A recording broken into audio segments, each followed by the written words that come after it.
గత బీఆర్ఎస్ సర్కార్ తీసుకొచ్చిన ధరణితో రైతులంతా ఇబ్బందులు పడ్డారని చెప్పారు చెన్నూరు ఎమ్మెల్యే వివేక్ వెంకటస్వామి. సమస్య పరిష్కారం కోసం ఆఫీసుల చుట్టూ కాళ్లు అరిగేలా తిరిగినా ఫలితం లేకుండా పోయిందన్నారు.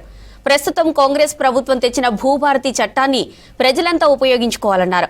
ఎలాంటి భూ సమస్యలున్నా అధికారుల దృష్టికి తీసుకెళ్లాలని సూచించారు. మంచిర్యాల జిల్లా జైపూర్ మండలంలో భూభారతి చట్టంపై జరిగిన అవగాహన సదస్సులో పాల్గొన్నారు వివేక్.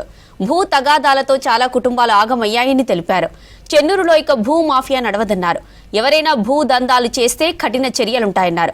కార్యక్రమంలో collector Kumar Deepak, additional collector, ఆర్డీఓలు పాల్గొన్నారు.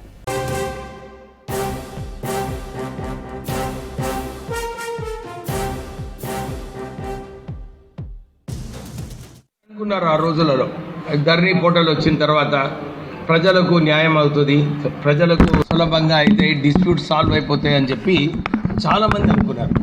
కానీ ఈ ధరణి పోర్టల్ ఇది ఒక పెద్ద దందా అయిపోయింది టీఆర్ఎస్ ప్రభుత్వానికి. చాలా ల్యాండ్స్ అన్నీ కూడా ప్రొహిబిటెడ్లో పెట్టేయడము, మళ్ళీ పోయి టీఆర్ఎస్ నాయకులతో సెటిల్మెంట్ చేసుకుంటే మళ్ళీ కలెక్టర్ గారు దాన్ని రిలాక్స్ చేసి దాన్ని మళ్ళీ చేయడం జరుగుతుంది. అంటే కేవలము ఒఫిషియల్లీ అప్పీల్ పొజిషన్ లేదు, దాంట్లో అప్పీల్ అక్కడ పోవాలంటే మళ్ళీ ఖాళీ కోర్టుకే పోయే పరిస్థితులు ఉన్నాయి. కానీ వారు చాలా సెన్సిబుల్గా అనుకున్నారు, దీన్ని ప్రొహిబిటెడ్లో పెట్టి మళ్ళీ దాని తర్వాత సెటిల్మెంట్ చేసుకొని మళ్ళీ వాళ్ళ పేర్లు ధరణి పోర్టల్లో ఎక్కియడం. అంటే ఈ ధరణి పోర్టలు ప్రజల కోసం చేయలేదు, అది టీఆర్ఎస్ ప్రభుత్వం కేవలము దందాలు చేసుకోనికే, భూములు కబ్జా చేసుకోనికే ఇవన్నీ దందాలు కూడా కావడం జరిగింది, మనం అందరం చూసినాం. సో ఈ అన్ని సమస్యలు ఉన్నందువలన నేను కూడా అప్పుడు ఆ రోజులలో సమైక్య సర్వే చేసినప్పుడు కూడా ఈ అసైన్మెంట్ భూములు, గవర్నమెంట్ భూములు ఏదైతే ఉన్నదో ఆ కబ్జా కాలమే తీసేసిండు అప్పుడు కేసీఆర్.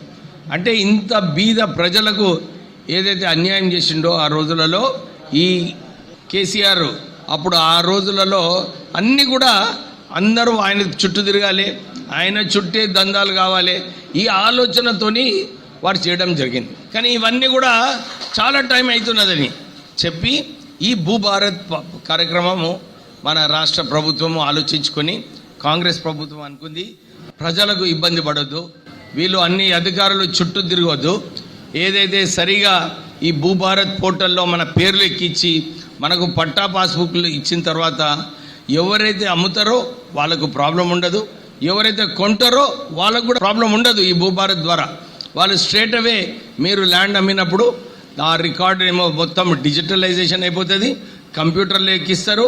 కంప్యూటర్లో ఎక్కించిన తర్వాత దీన్ని మార్పు చెడులు ఉండదు. అప్పుడు ఆర్డీఓ గారు చెప్పినట్టు కలెక్టర్ గారు సస్పెండ్ చేసిండ్రు ఒక ఎంఆర్ఓ ఇట్లా ఏమైనా అవకతవకలు చేస్తే. సో ఈ చట్టం ఏదైతే ఉందో ఈ చట్టం ద్వారా నిజంగా ఎవరైతే పట్టదారులు ఉన్నారో వారికి ఎప్పుడు కూడా అన్యాయం కాదని చెప్పి నేను చాలాసార్లు చెప్పడం జరిగింది.